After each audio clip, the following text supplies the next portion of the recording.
Kepala Kantor Wilayah Kementerian Agama atau Kemenak Sulawesi Selatan, Haji Ali Yafid, memuji Pondok Pesantren Tahfiz Al-Quran atau PPTQ Ilmul Yakin Tompo Bulu karena dinilai berhasil mencetak alumni yang berkontribusi dalam mencerdaskan kehidupan bangsa. Pujian tersebut disampaikan usai menghadiri acara Haflah Takhrik Tolabah PPTQ Ilmul Yakin keempat di Ballroom Hotel Maiko Makassar pada Senin 30 Juni 2025 siang. Menurutnya, PPTQ Ilmul Yakin merupakan salah satu lembaga pendidikan yang berperan dalam penguatan nilai-nilai agama di tengah masyarakat. Ali menjelaskan bahwa pondok pesantren merupakan lembaga pendidikan di bawah naungan Kementerian Agama. Ia juga menyebutkan terdapat ratusan pondok pesantren yang tersebar di Sulawesi Selatan. Ia menegaskan bahwa setiap pondok pesantren harus memiliki surat izin operasional. Jika belum memilikinya, pengasuh pesantren diminta segera mengurus perizinan agar terverifikasi oleh Kemenak Republik Indonesia.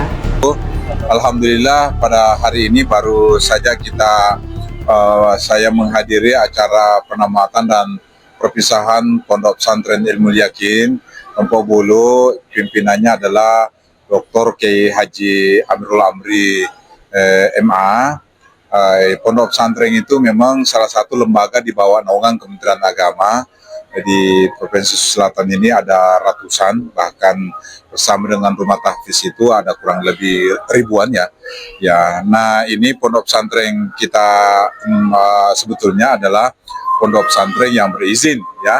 Harus ada izin operasionalnya, itu yang dibolehkan. Tapi ketika tidak ada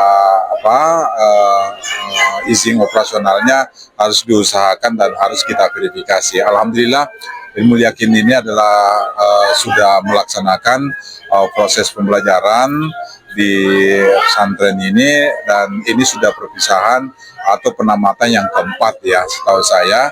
Dan alhamdulillah alumninya cukup luar biasa, cukup membantu pemerintah dalam melaksanakan mencerdaskan kehidupan bangsa. Dan salah satu juga perpanjangan tangan dari kantor wilayah program untuk mendapatkan pendidikan agama dan keagamaan bagi masyarakat. Dan ini yang dilakukan oleh pesantren Ilmul Yakin. Iya, pondok pesantren ini memang sudah diakui oleh pemerintah. Bahkan kan ini sudah ada undang-undangnya, Undang-Undang nomor 18 tahun 2019 kalau saya tidak salah, dan ini sudah resmi dan insya Allah tidak lama lagi mungkin Kementerian Agama mengusahakan supaya ada Dirjen Pondok Pesantren, dan ini menjadi lembaga pendidikan yang memang berada di bawah naungan Kementerian Agama. Download Tribun X sekarang, menghadirkan lokal menjadi Indonesia.